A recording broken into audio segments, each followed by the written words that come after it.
Hello, everybody. I'm Juliet, and I'm the curate here at St Matt's Church.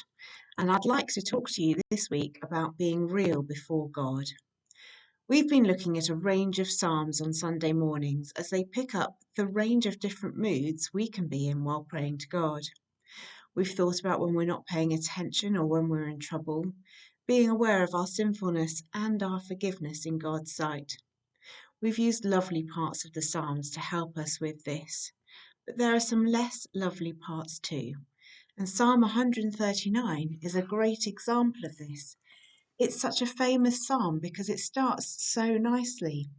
O Lord, you have searched me and you know me. You know when I sit down and when I rise up. You discern my thoughts from far away. You search out my path, my lying down, and are acquainted with all my ways. It's a beautiful psalm about how well God knows us and how he is always with us. But then, towards the end of the psalm, we get these verses. Oh, that you would kill the wicked, O God, and that the bloodthirsty would depart from me, those who speak of you maliciously and lift themselves up against you for evil. Do I not hate those who hate you, O Lord? And do I not loathe those who rise up against you? I hate them with perfect hatred. I count them my enemies.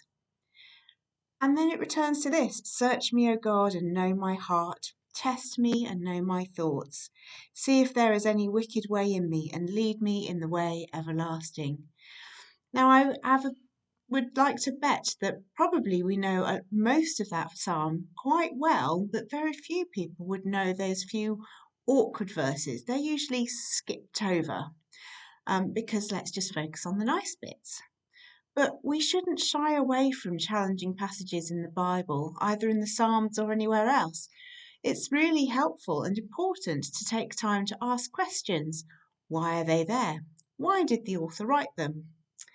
Now, this psalm is attributed to David, and I don't know why he wrote these verses in the middle of what is otherwise a lovely psalm, but I do know that he was being real before God.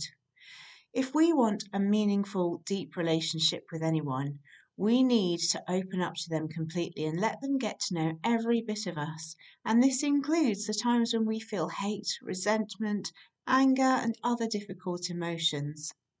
So in these verses, David is simply being real, not pretending to love his enemies, which we all know is really hard, but admitting he hates what they do, especially the way they rebel and abuse God and God's name. And what we know is that David, in other parts of the Bible, is called a man after God's heart. God didn't love David any less because he wasn't perfect and didn't have amazing feelings all the time. He probably loved him more. So, what we learn is that we can also tell God how we really feel.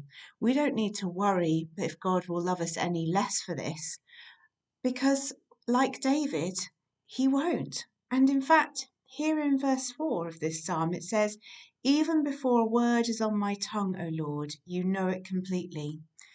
God already knows how we're feeling. It's just really important to be honest with him and tell him, not because he doesn't know, but because it helps our relationship with him and it helps us to be honest and real. So let's try and be real with God next time we're feeling angry or frustrated or upset. Tell him and see how you feel, see if it helps. Have a good week, everyone.